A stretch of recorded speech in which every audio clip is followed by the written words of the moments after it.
Señor mi Dios, al contemplar los cielos, el firmamento y las estrellas mil, al oír tu voz en los potentes truenos y ver brillar el sol en su cenit. Sings my soul, my Savior God, to thee. How great thou art, how great thou art. Iglesia Bíblica Koinonía. Nuestra misión es ser discípulos auténticos de Jesucristo que glorifican a Dios por medio de vidas transformadas por la obra del Espíritu Santo, y hacer discípulos que igualmente sean transformados por la gracia de Dios. Es crear un movimiento en el poder de Dios de hacer discípulos y de plantar iglesias para tener un testimonio claro de palabras y vivencia del Evangelio del Señor Jesucristo en el área metropolitana de Barranquilla y más allá de ella. La visión que tenemos es ser una iglesia celular que vive la presencia y el poder de Jesucristo y de su Espíritu, para cumplir con sus propósitos de alcanzar a los que no conocen al Salvador con el Evangelio transformador. Ser una iglesia enfocada en la multiplicación de discípulos, de grupos familiares, de líderes siervos y de iglesias para presentar ante el mundo quién es Jesucristo. Como valores centrales tenemos la centralidad y autoridad de la palabra de Dios, centralidad en Cristo, dependencia de Dios, visión para la reproducción, comunidad, ministerio de todos los creyentes y santidad de vida. En esta mañana estamos como iglesia cumpliendo 40 años. Y 40 años, son 40, ¿no? Ya. ¿Quién tiene aquí 40 años? Yoka. Ya yo estoy llegando. Ya Yoka tiene 40 años. Yoka tiene 40 años. 40 años, o sea, es que Yoka nació con la iglesia, prácticamente. 40 años. Y yo he pensado, en hacer algunas reflexiones tomando como fecha, como algo alusivo este aniversario. Y también compartir algunas cosas de mi propia experiencia como un legado que quiero dejar, porque nosotros estamos a 168 días o 78 días de salir de Barranquilla. Entonces, llegó el 1 de julio, 180 días, y hoy 2 de julio. Entonces quiero ir compartiendo con ustedes en lo que he mirado, en la escritura últimamente. He pensado en el libro de los Hechos, porque es que el libro de los Hechos da pasión, da propósito. El libro de los Hechos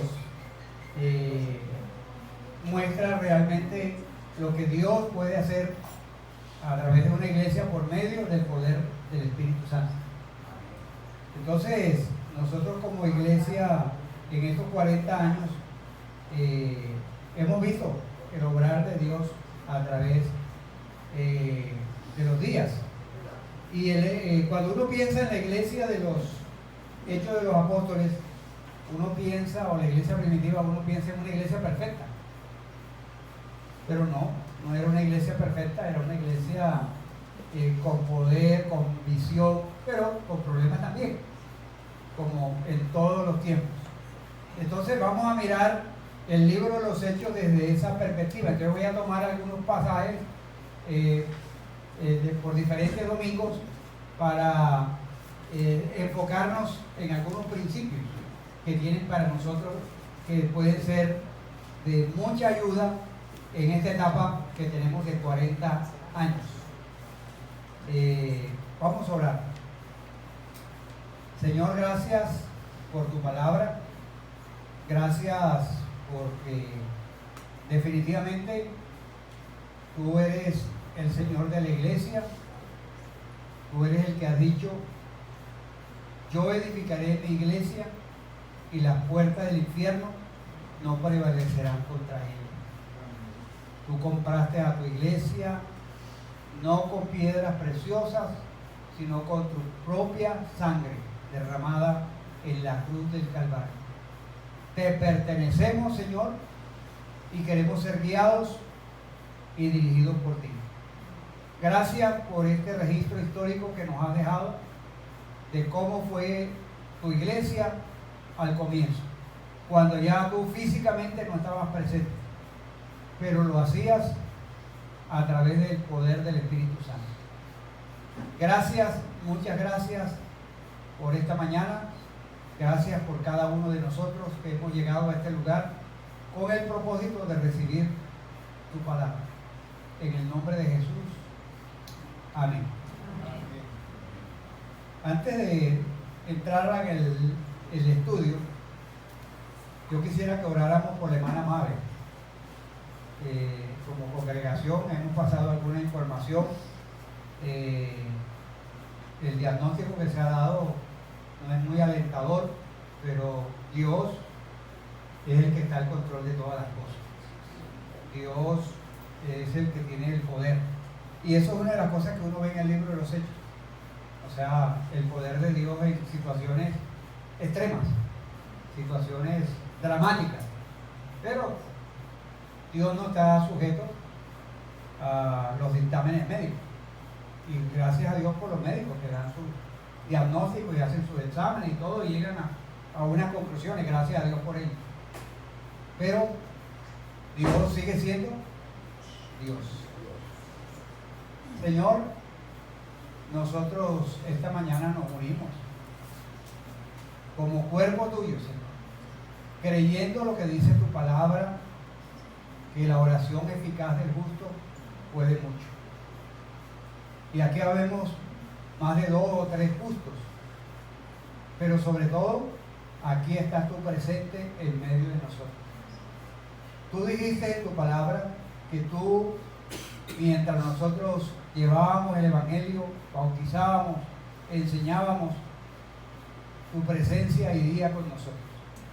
Y tu presencia está con nosotros, está con la hermana Mabel, y te pedimos tu intervención y tu poder, para que sea evidente, Señor, una vez más, que tú eres el Señor de la vida de Mabel. Señor, en ti está nuestra confianza y nuestra seguridad. Muchas gracias por proveernos no solamente de un Salvador, sino proveernos, Señor, de un Dios soberano que escucha nuestras oraciones, que está atento a nuestras oraciones, y no solamente atento, sino que actúa y se mueve en medio de nosotros. En tus manos está la vida de nuestra hermana Mabel. En el nombre de Jesús. Amén. Bueno, les confieso que yo inicialmente había pensado entrar directamente a un pasaje. El pasaje de Hechos capítulo 3. Y escogí ese pasaje porque definitivamente menciona a una persona de 40 años, de más de 40 años. Eso es lo que me llamó sinceramente la atención, pensando en los 40 años de la iglesia.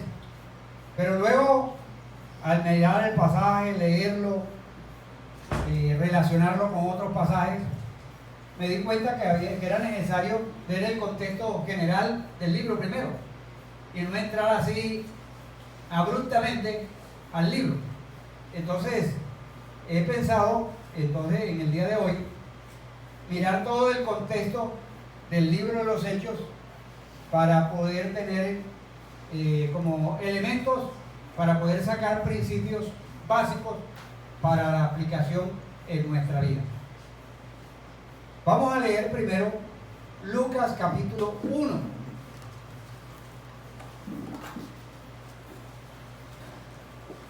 Bueno, ¿y por qué leemos Lucas si vamos a estudiar Hechos? Lo que pasa es que el libro de los Hechos es una continuación del libro de Lucas. Entonces, vamos a leer los primeros versículos de Lucas, del 1 al 4. Lucas 1, 1 al 4. Entonces, el autor, Lucas, está diciendo: puesto que ya muchos han tratado de poner en orden la historia de las cosas que entre nosotros han sido ciertísimas, tal como nos las enseñaron los que desde el principio lo vieron con sus ojos y fueron ministros de la palabra, me ha parecido también a mí, después de haber investigado con diligencia todas las cosas desde su origen, escribírtelas por orden, oh excelentísimo Teófilo, para que conozcas bien la verdad de las cosas en las cuales has sido instruido. Vamos a leer Hechos capítulo 1, los primeros versículos también. Algunos dicen que por qué no terminaban los 4 evangelios con Lucas y seguía con Hechos, que sería lo más natural. Pero bueno, es por cuestión de orden en que se organizó el canon y no tanto por la narración en sí del mismo autor. Capítulo 1 de Hechos dice: en el primer tratado, que se refiere al Evangelio, oh Teófilo, se refiere al mismo Teófilo, no Teófilo Gutiérrez, hablé acerca de todas las cosas que Jesús comenzó a hacer y a enseñar, hasta el día que fue recibido arriba, después de haber dado mandamientos por el Espíritu Santo a los apóstoles que había escogido, a quienes también, después de haber padecido, se presentó con muchas pruebas indubitables, apareciéndosele durante ¿cuántos días? 40 días, miren, aparece el número 40. 40 días y hablándoles acerca del reino de Dios. Y estando juntos les mandó que no se fueran de Jerusalén, sino que esperasen la promesa del Padre, la cual le dijo: oísteis de mí. Porque Juan ciertamente bautizó con agua, mas vosotros seréis bautizados con el Espíritu Santo dentro de no muchos días. Entonces, encontramos aquí 2 tomos de una historia. Un tomo es la vida del Señor Jesucristo hasta su, como dice allí, hasta su ascensión. Allí termina con la ascensión y luego los manda que esperen en Jerusalén la venida del Espíritu Santo. Y eso, el acontecimiento se da en el capítulo 2 del libro de los Hechos. Entonces, es importante, en primer lugar, el registro histórico que se nos ofrece. O sea, el valor del libro de los Hechos, porque es un registro histórico que se nos menciona. Y Lucas, en el capítulo 2 de Hechos, comienza con el derramamiento del Espíritu Santo en el día de Pentecostés. Lo que llaman algunos comentaristas la luna de miel de aquella comunidad llena del Espíritu Santo.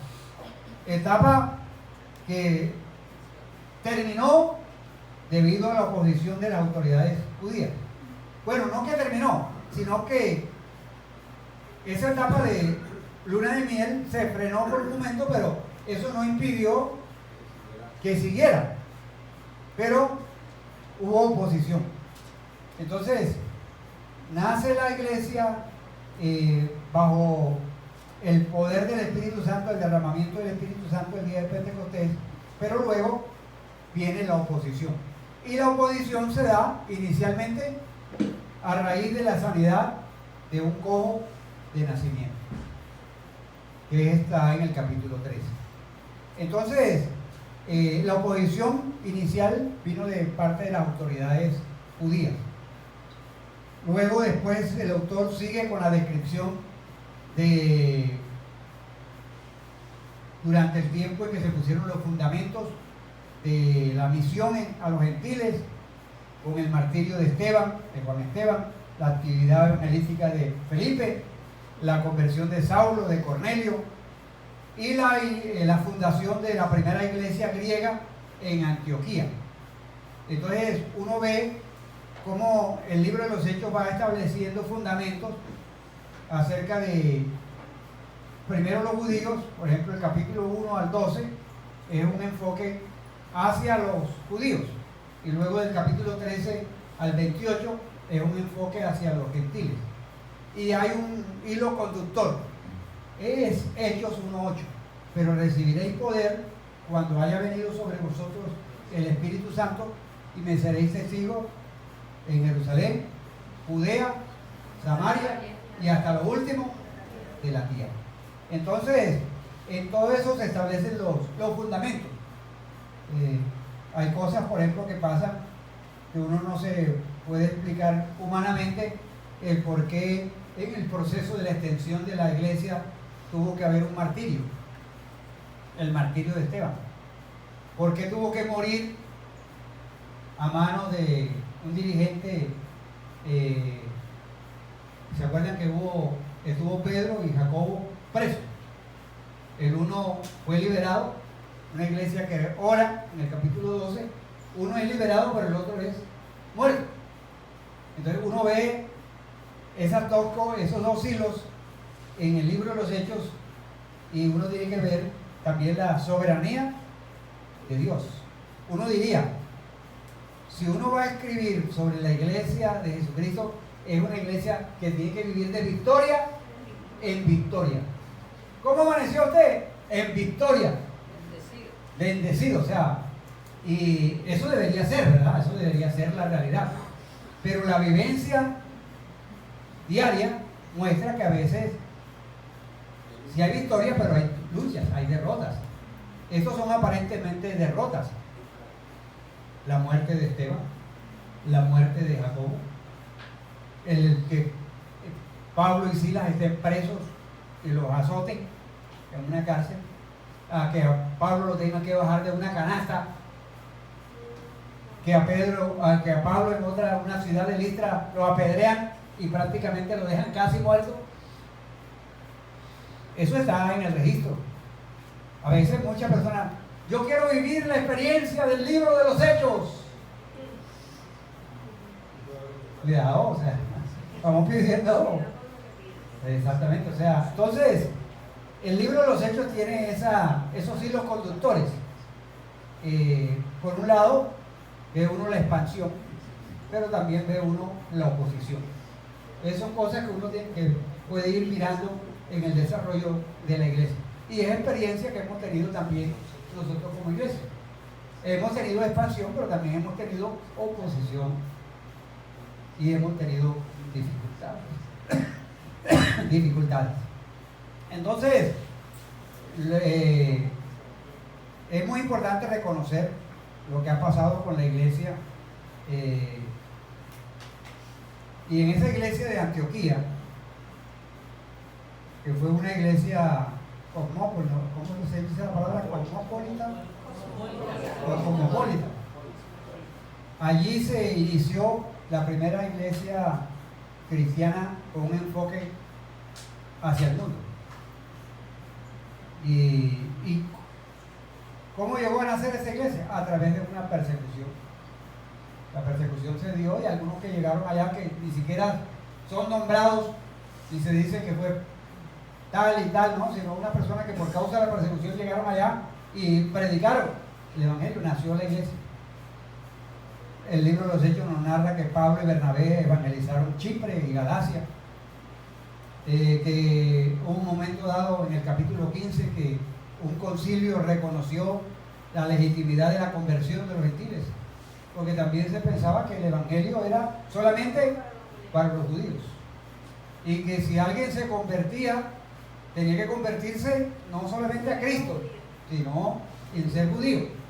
Entonces el capítulo 15 nos muestra que es válido también la conversión de los gentiles en el plan y el diseño de Dios. Europa es alcanzada en el segundo viaje misionero y allí están las ciudades de Atenas, de Corinto, luego Éfeso durante el tercer viaje. Hablan de Pablo, por ejemplo, que iba rumbo a España y dicen que era hincha del Real Madrid. Porque sí dice que él recorrió varios estadios. Entonces, pero estadio es una medida. Entonces, pero la gente a veces lee y dice no, o sea, lo ve. O también dicen que iba a España porque le dijo a Timoteo que le trajera el capote que había dejado, porque era torero. O sea, le tenía inclinación hacia los toros. Entonces, uno ve en el libro de los Hechos también esa pasión que tiene Pablo. Esa pasión de alcanzar el mundo. Esa pasión de llevar el evangelio a todas partes. O sea, y para él eso era lo prioritario. Y que las otras cosas venían y él las recibía y las enfrentaba y seguía adelante. Entonces, esos son principios muy importantes. Uno encuentra que Pablo fue arrestado en Jerusalén. Hubo unos juicios ante las autoridades. Él apeló al César porque Pablo tenía doble ciudadanía. Tuvo un largo viaje por mar a Roma. Algunos dicen que era la ciudad de sus sueños. Allí, según el relato del libro de los Hechos, Lucas lo deja, está viviendo en una casa alquilada, pero no tiene ninguna restricción para predicar el evangelio. Está preso en una casa, eso se llama una prisión domiciliaria, extramural, que le llaman ahora. Entonces allí, pero no le pusieron la restricción, no le pusieron el brazalete de que no podía predicar, sino que él estaba allí preso, detenido en una casa, pero él podía predicar. Entonces, mire, si en el libro de los Hechos nosotros no pudiéramos podido reconstruir el curso de la carrera misionera de Pablo. Pablo, o sea, uno se quita el sombrero ante Pablo. O sea, una persona intrépida. O sea, si uno ve a Pablo, uno dice, caramba, qué clase de cuero tenía ese señor para poder enfrentar todas las dificultades que tuvo. Entonces, cuando usted lee el libro de los Hechos, lo animo para que lo lea en sus devocionales. El libro de los Hechos ofrece una inspiración para nuestro mundo contemporáneo. Calvino, en su comentario sobre el libro de los Hechos, lo llamó una especie de vasto tesoro.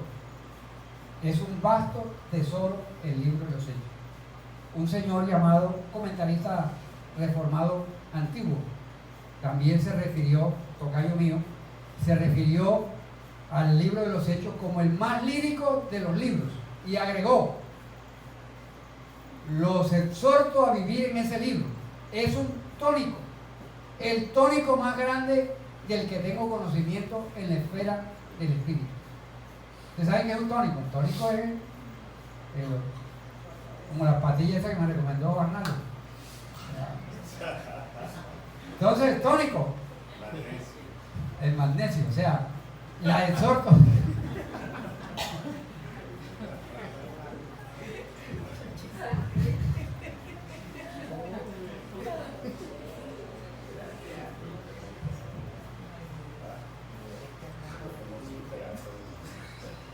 El libro de los Hechos es muy saludable.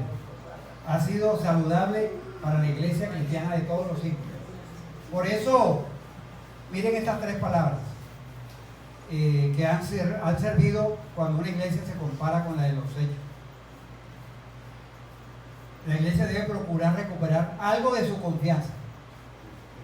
O sea, la confianza en que el poder de Dios está de nuestro lado. De que Dios nos respalda. Y eso debe darnos entusiasmo para seguir proclamando el evangelio. Entonces son como cuatro palabras, ¿no? Confianza, entusiasmo, visión y poder. Eso se ve en todas las líneas del libro de los Hechos.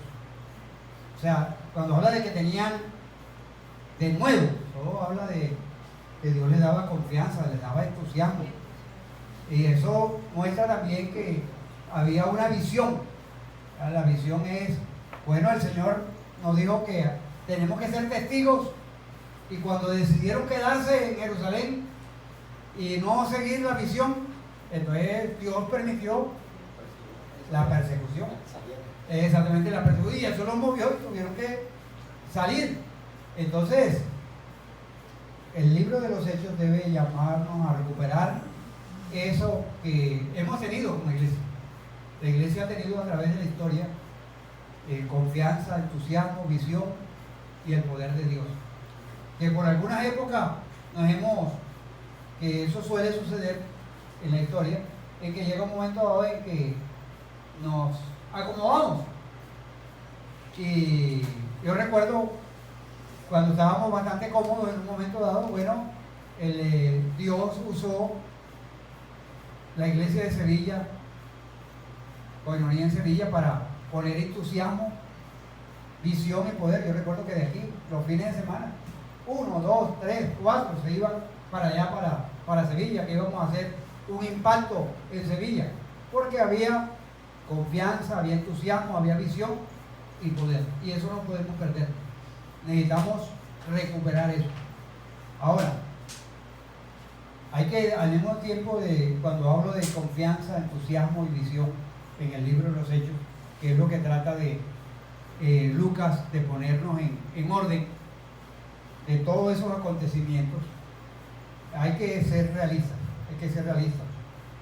A veces existe el peligro de pensar que la iglesia primitiva es una forma romántica, como si no hubiera tenido fallas. Hay fallas, por ejemplo, le menciono una. Una pareja decide vender una propiedad. Ellos observaron que un tal Bernabé vendió su propiedad y la dio a los apóstoles, y los apóstoles la distribuyeron entre los creyentes. Entonces ellos también dijeron, uy, eso causó un impacto tremendo, vamos a hacer lo mismo. La vendieron por 10 millones, pero sacaron 5 y fueron y le llevaron la plata allá a los apóstoles y dijeron, no, hemos vendido la propiedad por 5 millones y aquí está.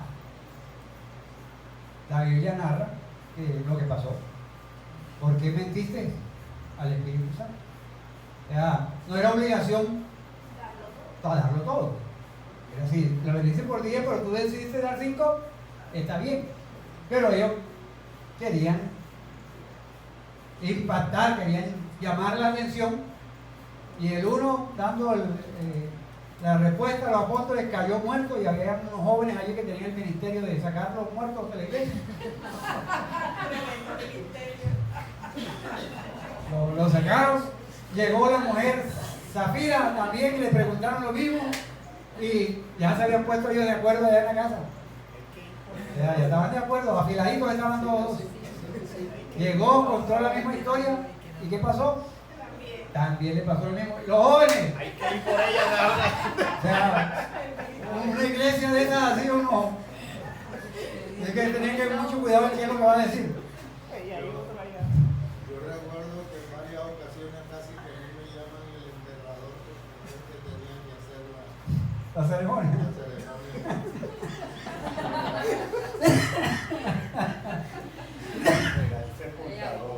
Entonces, la iglesia primitiva era una iglesia pujante, pero real, con problemas y dificultades. Ahora, habían rivalidades, habían hipocresías, habían inmoralidades, habían herejías, porque eso lo ve uno a través de las narraciones de las epístolas. O sea, uno ve la fundación de esas iglesias en Corinto, en Éfeso, en Galacia. Uno ve por las cartas que hubo problemas y dificultades en esas iglesias que fueron parte de la iglesia primitiva. Entonces, tengamos en cuenta que así como fue en el pasado, también puede ser en el presente. La iglesia de Cristo en esa época fue llena del Espíritu Santo. Y Dios, a través del Espíritu Espíritu Santo le impulsó a salir y a dar testimonio. Dios también quiere eso para la iglesia. Quiere empoderarla, y el mismo Espíritu Santo está disponible para nosotros para cumplir con la tarea. Entonces, es muy importante. Ahora, dicen que el libro de los Hechos ha dado lugar a una enorme cantidad de literatura. Hasta hay una denominación que se llama Iglesia Apostólica y Primitiva. Y tratan de vivir de acuerdo literalmente como en el libro de los Hechos. Entonces, pero hay que ser juiciosos y saber que aunque hay muchos comentarios, hay mucha literatura, uno no puede leer todo lo que se ha escrito sobre el libro de los Hechos, no daría. Entonces yo procuraré ocuparme de algunas de las principales cuestiones que plantea el libro para los cristianos de la IBK en la actualidad. Asuntos tales como el bautismo del Espíritu, los dones carismáticos, señales y maravillas, se han tocado en un cursillo que se ha dado inicialmente. Por ejemplo, hay un tema en lo económico, la práctica de la primera comunidad cristiana de Jerusalén, de compartir los bienes, la disciplina en la iglesia, la diversidad de los ministerios, la conversión cristiana, los prejuicios raciales, los principios misioneros, el costo de la unidad cristiana, los motivos y los métodos empleados en la evangelización, son diversos en el libro de los Hechos. El llamado a sufrir por Cristo, la iglesia y su relación con el Estado, la providencia de Dios, esos son temas que están en el libro de los Hechos. Entonces, el libro de los Hechos tiene muchos principios, pero podemos correr el riesgo de saltar del siglo I al siglo XX, ¿qué? 22, estamos en 22, el siglo XXI. Estamos en el siglo XXI, o sea, podemos saltar de más de 20 siglos entre los apóstoles y nosotros y adaptarlo a nuestras propias opiniones preconcebidas. O sea, hay algo que se llama eisegesis. Eisegesis quiere decir es que yo no busco lo que el texto me diga, sino que yo le digo al texto que me diga lo que yo quiero escuchar. Entonces interpreto el texto no a la luz del texto mismo, sino a la luz de lo que yo quiero. Entonces eso es lo contrario, eisegesis es lo contrario de exégesis. Entonces el libro de los Hechos puede ser manipulado y tratar y buscar que diga lo que no quiere decir realmente. Entonces es correcto sostener que la palabra de Dios es siempre pertinente y que la palabra de Dios es viva y es eficaz. En estas reflexiones, aunque van a ser resumidas en algunos momentos,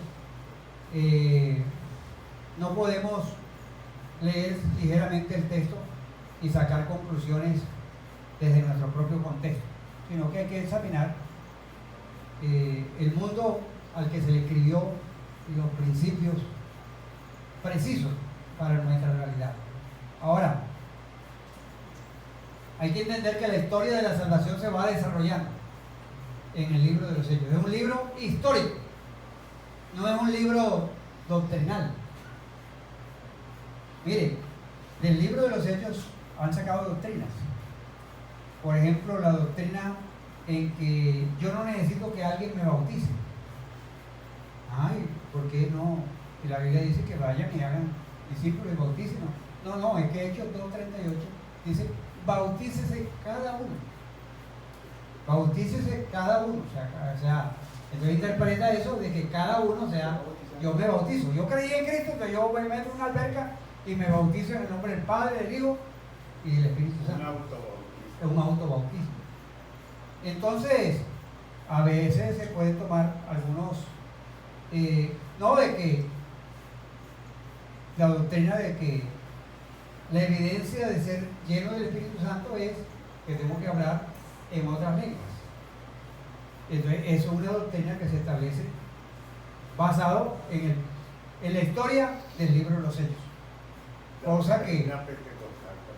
Sí, exactamente. Entonces hay que tener cuidado en cómo se van desarrollando los temas en las Escrituras, especialmente en el libro de los Hechos. Por el tema de los comentarios, por ejemplo, cuando Pablo dice que el que habla en lenguas, algunos se ministran a sí mismos, y de ahí salió también, hay posiciones doctrinales sobre eso, ¿no? Que yo puedo hablar en lengua internamente por un comentario que de pronto, como dice usted, se puede sacar de contexto o mal interpretado allí.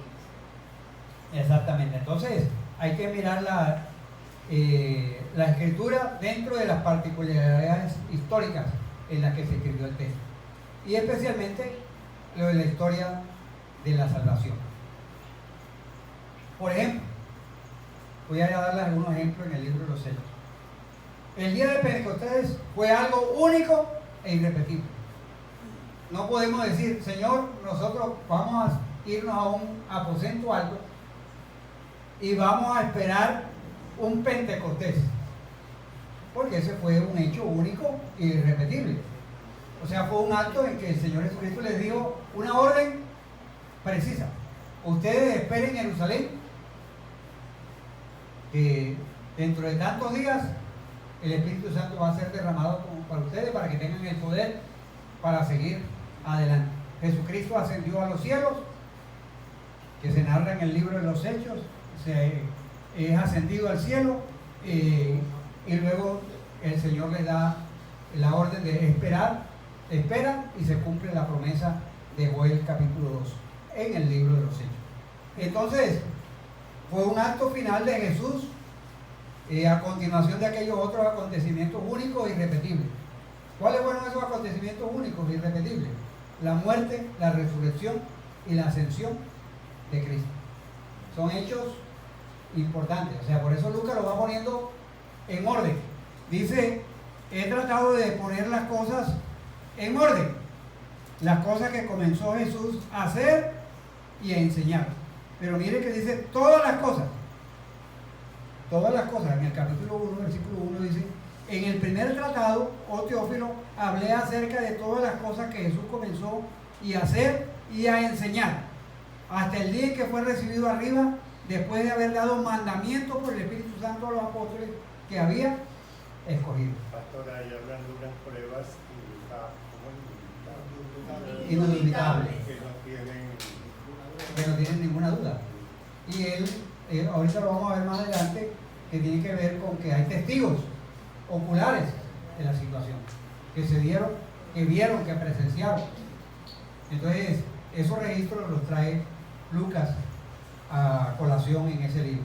Entonces, ahora, hay algo que es singular también: el ministerio de los apóstoles, a quienes Jesús designó como maestros pioneros, y este es el fundamento de la iglesia. Los apóstoles fueron pioneros, como la fundación de la iglesia. No tenemos ningún derecho de copiar todo lo que ellos hacían. O sea, no, aquí está el apóstol Carlos, aquí está el apóstol Martín. O sea, hubo apóstoles, que hay unos que tienen de pronto el sentido ministerial que tuvieron ellos en el pasado, pero eso es un derecho de que nosotros solamente tuvieron los apóstoles, que fueron enviados. Porque apóstol quiere decir uno que ha sido enviado, y eso es lo que hizo Jesucristo, los envió, fueron enviados por Jesucristo. Apóstoles enviados, apóstatas desviados. Así es, los apóstoles son desviados, pero se desvían de la doctrina, no es otra cosa, no es nada. son los que le escogió personalmente. Solamente hubo apóstoles, fue el Señor Jesús. Hubo más apóstoles, a excepción de Pablo. Pero que lo escogió también. Exactamente. Gracias, Lucho. Él lo escogió personalmente. Ok. Pero hoy en día hay unos que dicen que ellos Se hicieron apóstoles porque hicieron unos cursos en una X escuela. Entonces ya no se llaman pastores, sino son apóstoles. Y más allá de eso todavía entonces dicen también que son profetas. Y los patriarcas. Y los patriarcas. Bueno, entonces mire, hay que mirar la escritura y diferenciarla entre la parte didáctica, o sea, la parte de enseñanza, y las partes narrativas de la escritura. Hay muchas cosas narrativas aquí en el libro de los Hechos. Está narrando, está Lucas poniendo en orden y narrando cómo se dieron las cosas. No está diciendo que así como se dieron las cosas, se tienen que dar igualmente en este tiempo, sino está narrando la historia, cómo son los comienzos. O sea, hay que dejar, la importancia de dejar que lo didáctico regule nuestra interpretación de las partes narrativas. Porque no podemos establecer, por ejemplo, hay esa narración que le comenté de Ananías y Zafira. Entonces, uno puede sacar, si hay una narración allí, uno puede decir, oye, el ministerio de los jóvenes en la iglesia tiene que ver con sacar la gente de los muertos. O sea, uno puede deducir en esa narración, porque son dos momentos, hay dos momentos en que los jóvenes intervienen en la vida de la iglesia. ¿Cuál? Sacar a Ananías y luego sacar a Zafira.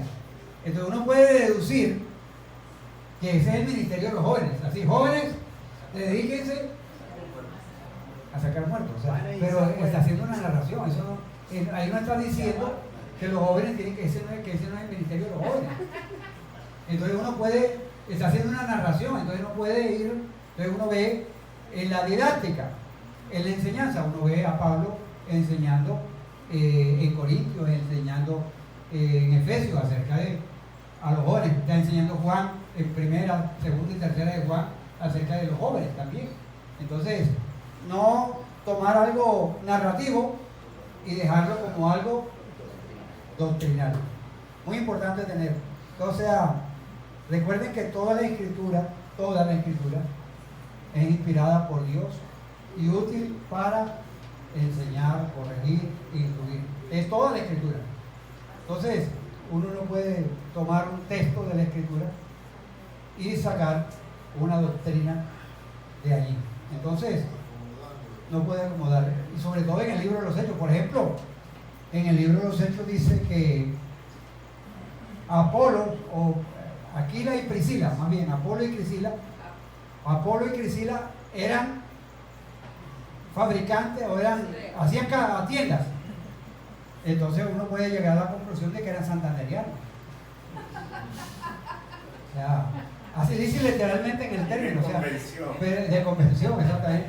Eran que hacían tiendas, pero hay que entender qué tipo de tiendas estaban hablando. O sea era qué cosa, oficio que tenía el apóstol Pablo, y que con eso ellos se sostenían para poder ir adelante en el ministerio. Entonces, lo didáctico no puede estar por encima, lo narrativo no puede estar por encima de la enseñanza y didáctica de la escritura. Entonces, gracias a Dios por el libro de los Hechos. Yo admiro a Lucas, un médico. Y uno ve la narración de Lucas, que hay unos datos muy específicos. El médico tiene como una de las características que dicen que los médicos deben tener, y en esa época era de ser buenos observadores, para poder, porque los médicos en esa época no tenían todos los recursos, ecografía, que lo meten allá y que le hacen una cámara no sé qué, y ahí le sale todo. En esa época eso era el ojo. Ni puede uno en esta época actual por ciertas cosas sacar conclusiones. Y me refiero concretamente a algo que ocurrió con nuestra iglesia allá en Campo Alegre. Allá en Campo Alegre sembramos un arbolito y estuvimos orando por la iglesia. Y decíamos, en la medida en que este árbol prospere, así va a prosperar la iglesia. Pero el arbolito empezó a doblarse y le pusimos entonces una horqueta. Y la orquesta floreció y el arbolito no.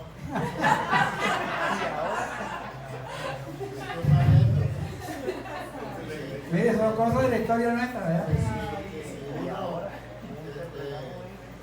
fuera abuelita o algo, diría, bueno, nuestra iglesia se quedó aquí, no va a prosperar. La que va a crecer en la orquesta, vamos a meter en una orquesta. Entonces, gracias Robert por compartir esa anécdota de la historia. Entonces, cuando yo veo el libro de los Hechos, veo que Dios ha sido muy fiel en escoger personas como un medio para poder escribir. Y cuando le escribe a un tal Teófilo,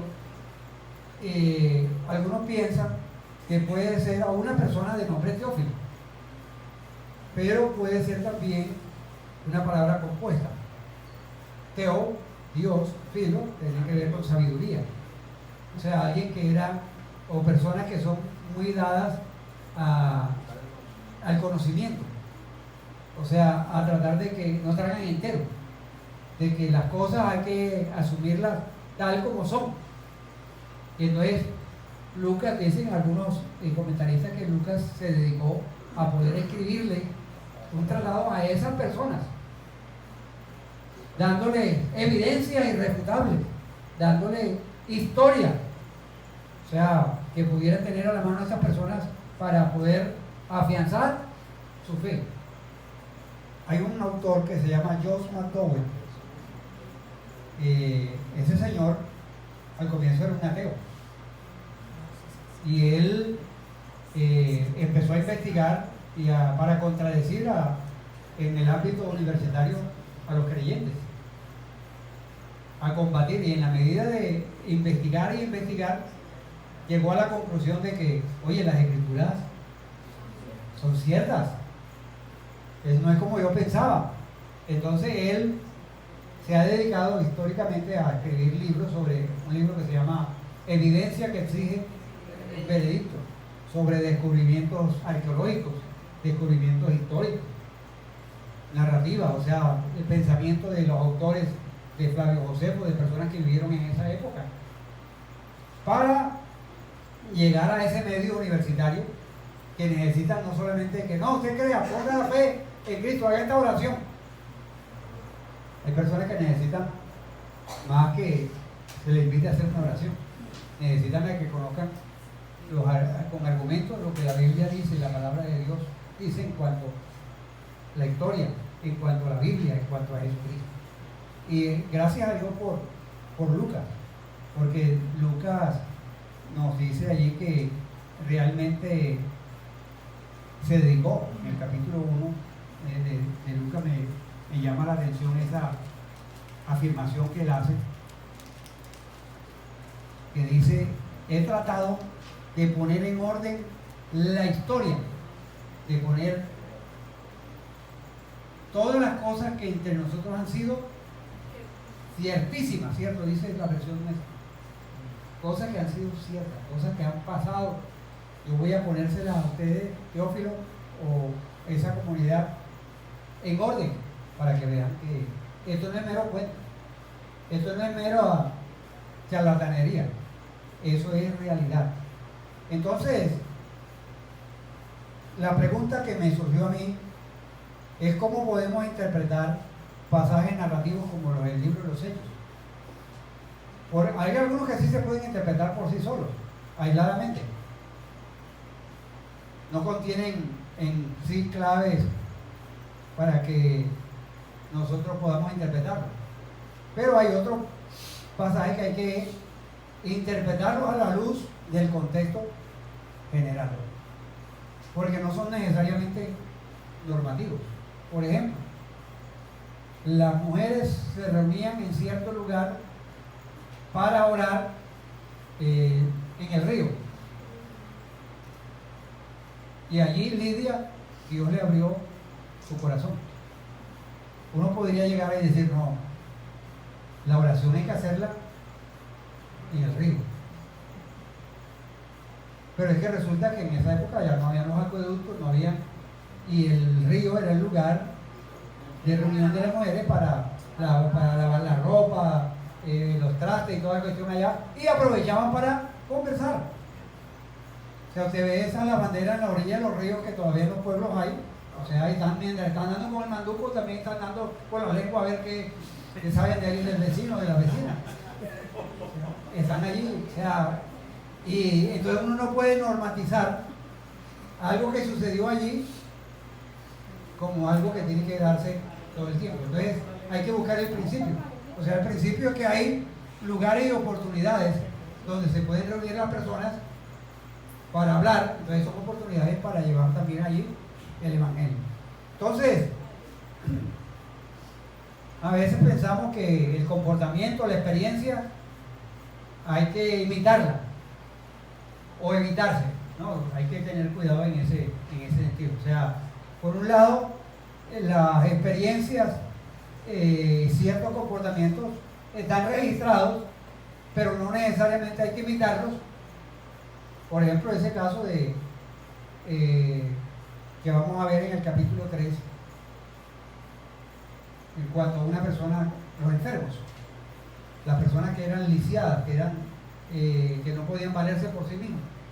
O sea, la costumbre era que la familia venía y lo llevaba y lo ponían allá en la puerta del templo o en la puerta de la ciudad para que la gente lo sostuviera, porque eso se convertía en una carga para la familia. Entonces lo ponían allá. Entonces, eso no está diciendo que una familia, si tiene una persona enferma en su casa, entonces él tiene que salir y rebuscarse y trabajar y todo, y entonces poner eso allá para que él se defienda buscando y pidiendo limosna. Ese hecho que está allí, por eso recuerden, los hechos de los apóstoles, yo siempre lo he llamado los hechos del Espíritu Santo, porque el protagonista principal allí es el Espíritu Santo obrando a través de los apóstoles. Entonces, no podemos dar por sentado que eso que sucedió, entonces hay que aplicarlo a la realidad del día a día. Ahora, no me refiero solamente a cuestiones carismáticas como la recepción del Espíritu Santo por los samaritanos. O sea, ¿cómo es posible que los samaritanos también reciban el Espíritu Santo? Y esta gente ha degradado la fe judía. Eso no cabe en la mentalidad. Pero sucedió, o sea, el Señor dijo: me seréis testigos en Jerusalén, Judea, Samaria, hasta lo último de la tierra. Entonces hay que entender la problemática que había entre judíos y samaritanos, que era así como algo así parecido como si aquí fuera Judea, el Atlántico Judea, Magdalena Samaria, y allá el departamento del Cesar fuera hasta lo último de la tierra. Entonces, si los judíos en esa época, si iban para Valledupar y tenían que pasar por Samaria, ellos se daban la vuelta. Ellos buscaban irse por acá, por Cartagena, por allá, y salir por allá, por Aguachica, se habrá buscado, o Plato, Magdalena, o Bosconia, allá, para no entrar por el Magdalena. Eso lo hacían judíos. Algo que podían hacer un recorrido en un día, se echaban 3 o 4 días dando la vuelta, porque no querían pasar por Samaria. Había odio en el corazón. El odio que había en el corazón de ellos. Entonces, ¿cómo es posible que también ellos vayan a ser receptores del Espíritu Santo? No cabe en la mente de un judío. Pero es que el Evangelio es para todo el mundo, para todas las personas. Y ahí va eso en contra a veces de los prejuicios que nosotros tenemos. No, ¿cómo es posible que el Evangelio sea para los indígenas? Ciertos indígenas que han sido malos, que han cometido asesinatos, que han hecho. Para ellos también es el Evangelio. Para ellos también es el Evangelio. Entonces, por ejemplo, hay un episodio en el libro de los Hechos. Para reemplazar a Judas, habían dos candidatos. Uno era Matías Peña, y el otro era, no recuerdo el nombre del otro. Estaba allí los dos. Y entonces, la costumbre en ese momento para decidir cuál fue La suerte. la suerte, cogieron unos palos cortos y unos largos y toda cuestión allá y hacían toda una cuestión. Y el que sacara los palos largos o cortos, ese era el que quedaba. O sea, hoy en día, ¿cuánto es? Sacan unos dados. El que saque el mayor, ese gana. Entonces, uno no puede tomar, por ejemplo, vamos a tomar una decisión para mandar. ¿Será que mandamos a Tomás o a Robinson para fundar una iglesia en tal parte? Bueno, ¿a cuál de los dos? Entonces saquemos los dados. Tira tú Tomás primero y tira tú el que saque más. O cara y sello. O sea, eso de que echaron suertes no es normativo. O sea, eso fue una forma que ellos tuvieron en ese momento. Es que la iglesia se está desarrollando. Entonces el criterio no es unos dados, el criterio no son unos palos o esconder unas piedras acá atrás y toda cuestión. Entonces, esos no son los criterios para poder escoger y tomar decisiones. Entonces, pero está ahí en el libro de los Hechos. Entonces, el hecho de que esté en el libro de los Hechos no quiere decir que es normativo. ¿Me explico? O sea, es un hecho que sucedió y está en un proceso del tiempo, del desarrollo. Por ejemplo, tenemos que tener todas nuestras posesiones en común. Tenemos que vender nuestros bienes y hay que tener una bolsa para compartir. Entonces los apóstoles y los pastores deciden ahí a quién le dan y a quién no le dan. Eso se dio en los primeros miembros de la iglesia primitiva de Jerusalén. Pero uno nota que por el episodio de Ananías y Zafira, que no era obligatorio. No era obligatorio que todo el mundo tenía que vender y dar. O sea, eso era de acuerdo a como Dios obraba en el corazón de las personas. Lo que estaba pasando en ese momento. Entonces, por ejemplo, para que usted se convierta, usted tiene que ver una luz brillante y tiene que oír una voz audible. Porque si de resto no hay conversión. Eso fue lo que le pasó a Pablo. Una luz brillante, tiene que ir hasta en un caballo y quedar ciego por un tiempo. O sea, no, eso está narrando. Es que a veces, hermano, la experiencia, a veces hay una experiencia que es real, es válida. Eso no puede ser normativo para que todos tengamos que buscar esa experiencia. O sea, Dios es soberano. Dios, esa fue la manera de poder llamar a Pablo.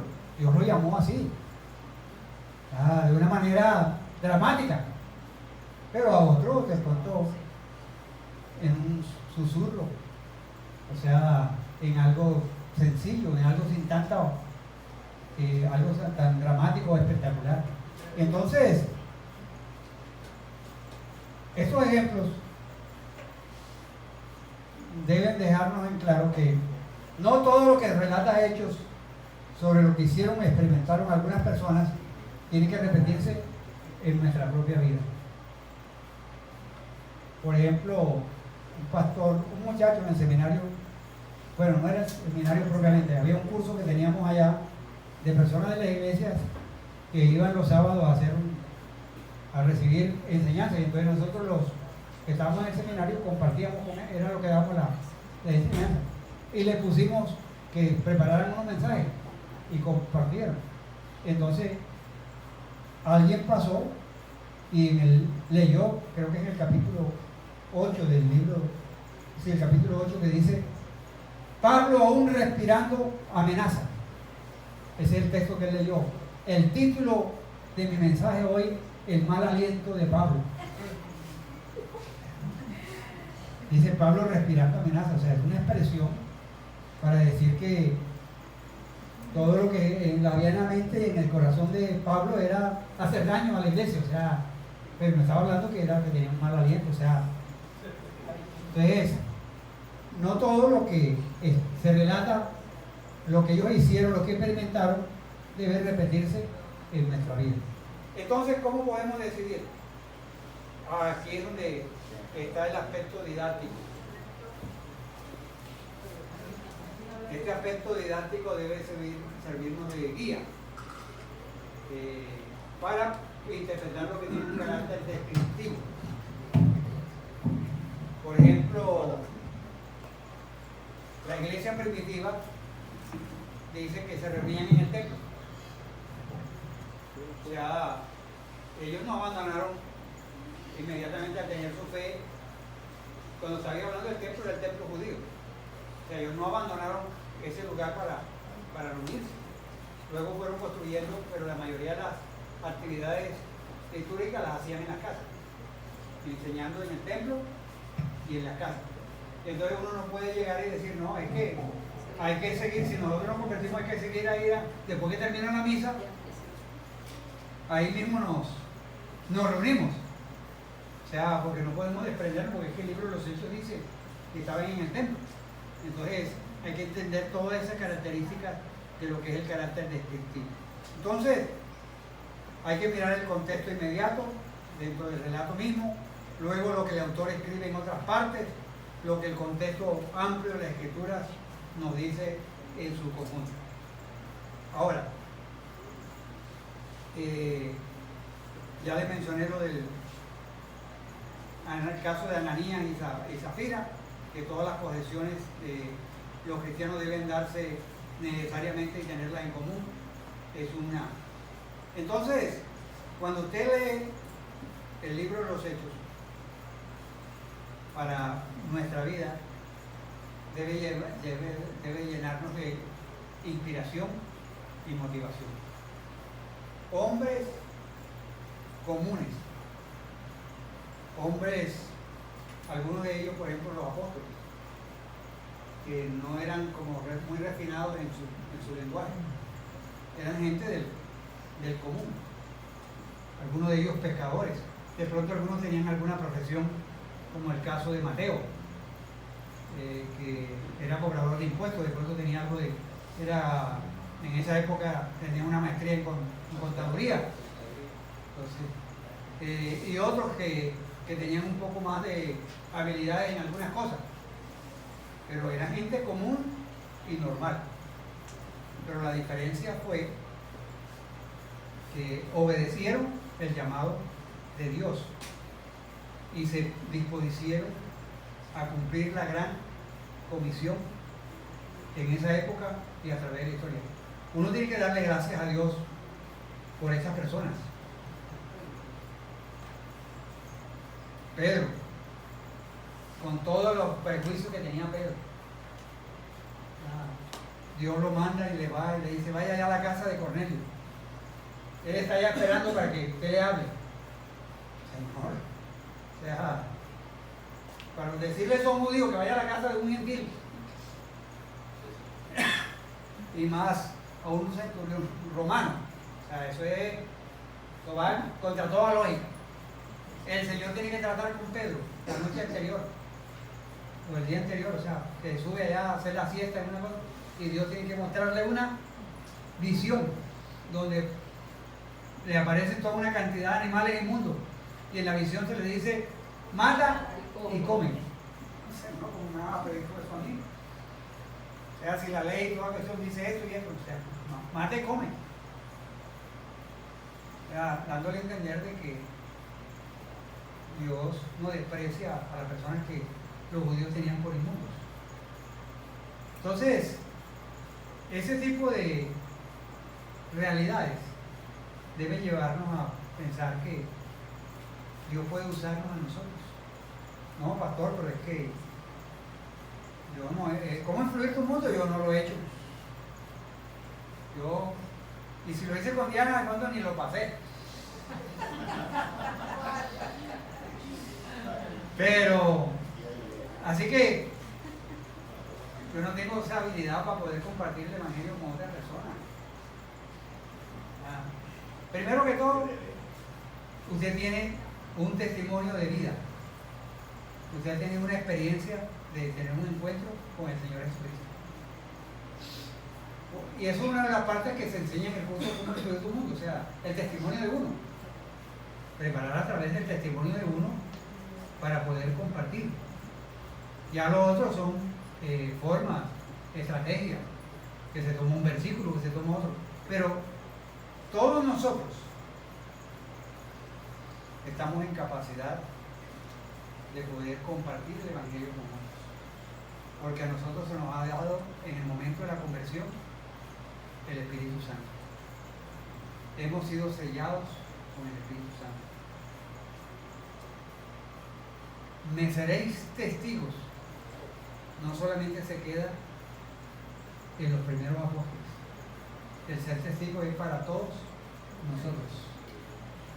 El mundo tiene que ser lleno del conocimiento de Dios.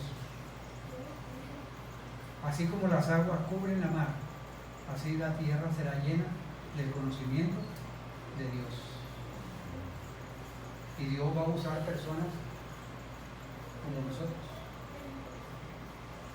con virtudes y con defectos. O sea, yo me he puesto a pensar que si hubiese sido el Señor Jesús, yo no cojo esos 12 apóstoles. Yo hubiera escogido a otros. Ellos que se peleaban el uno porque quién quería ser el mayor, el otro que siempre estaba respondiendo y estaba, el otro que vino el otro por acá y le fajó la oreja con un machetazo. O sea, ese tipo de personas así para uno encargar la tarea de seguir adelante. El Señor confía en ellos. El Señor confía en nosotros para seguir adelante con su obra. Robert. Y los entrenó durante 3 años. Exacto. Que no eran los mismos que él escogió al inicio. La formó. De pronto una anécdota de nuestra iglesia ya en Campo Alegre que tiene que ver con esto de cómo Dios respalda con su poder a sus hijos. Yo recuerdo que no sé si eran los miércoles o los viernes que en Heraldo salía una separata, que todo era alusivo a la brujería y a historias de ese tipo.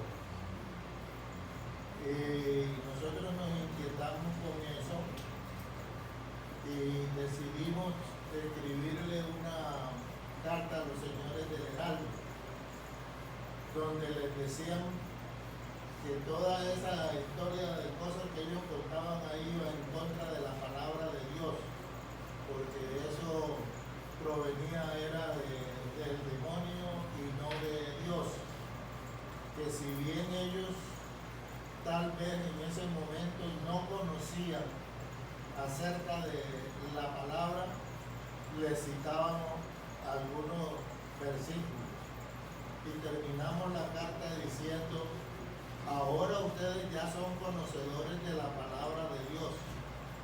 Antes no, ahora sí.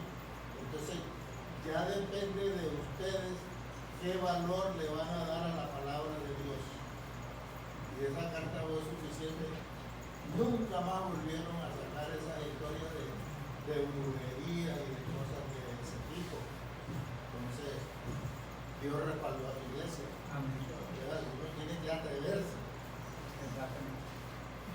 Y una de las características del Espíritu Santo en el libro de los Hechos es que le dio de nuevo, o sea, confianza, poder a estas personas para hablar. Y para hablar aún delante de gente importante, gente que podían intimidar.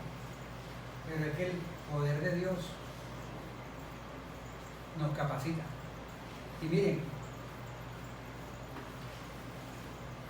cuando Dios nos pide algo, Dios nos da la capacidad para poder cumplir con ese algo que nos pide. O sea, no es simplemente vayan y prediquen, sino yo estaré con ustedes todos los días hasta el fin. O sea, mientras ustedes van, ustedes cuentan con mi apoyo, con mi respaldo. Por eso es que el Señor Jesucristo les dijo: miren, no se vayan de Jerusalén, yo voy al Padre, quédense ahí, porque ustedes necesitan ser investidos de lo alto. Ustedes no pueden ir en su propio poder y en su propia... Ya yo no voy a estar físicamente con ustedes, pero mi presencia y mi poder a través del Espíritu Santo irá con ustedes. En una ciudad, en el libro de los Hechos, dijeron: los que trastornan al mundo también han venido acá. En otra versión Dice, lo que ponen el mundo patas arriba, o que ponen el mundo al revés. Han llegado también acá. Eran temidos los cristianos, porque tenían una convicción y dependían del poder del Espíritu Santo. Nosotros también tenemos a disposición el poder del Espíritu Santo. Señor, gracias por el libro de los Hechos. Gracias por escoger a Lucas para poder poner en orden todas estas cosas, Señor, que están registradas, que tienen unos principios, que tienen unas enseñanzas, pero sobre todo que vigorizan nuestra fe. Señor, si tú obraste de tal manera en una persona como Pedro, que era iracundo, una persona que en 3 oportunidades te negó, sin embargo, uno lo ve en la puerta del pórtico de Salomón, confrontando a los judíos, confrontando a las autoridades judías y diciéndole a esa gente que ellos habían matado al autor de la vida. Señor, algo sucedió en ellos, como en Pedro, y eso sucede en la vida nuestra, Señor. Nosotros somos barro en tus manos, Señor, y nosotros queremos ser llenos de tu vigor, de denuedo, para proclamar y anunciar tus virtudes, Señor. Padre, en el nombre de Jesús, rechazamos la mentira de que el temor prevalece. Y recordamos la verdad de tu palabra, que tú no nos has dado espíritu de cobardía, sino de poder y de dominio propio. Y sabemos que ese poder es el poder del Espíritu Santo en nuestras vidas. Gracias, Señor, porque nos has dado 40 años. Por 40 años, Señor, tú has estado obrando en nosotros. Señor, gracias porque tú nos usaste para iniciar una iglesia en Medellín, en Sevilla, ahora en el sector de Río Mar. Gracias, Señor, porque tú has obrado en la vida de muchas personas. Señor, personas que han sido transformadas por el poder del Evangelio. Nosotros mismos, Señor, somos evidentes, damos testimonio de la transformación que hemos recibido de tu Padre. Señor, que este libro nos inspire, que este libro nos anime a recordar que tú eres el protagonista principal. Señor, el autor intelectual y material de todos estos hechos narrados por Lucas son obra tuya, Señor, a través del poder del Espíritu Santo. Gracias, Señor, porque tú mismo nos has dicho que vayamos y llevemos el Evangelio. Nosotros confiamos en tu presencia, en tu poder, para llevar a cabo tu propósito. Muchas gracias. En el nombre de Jesús. Amén. Señor, mi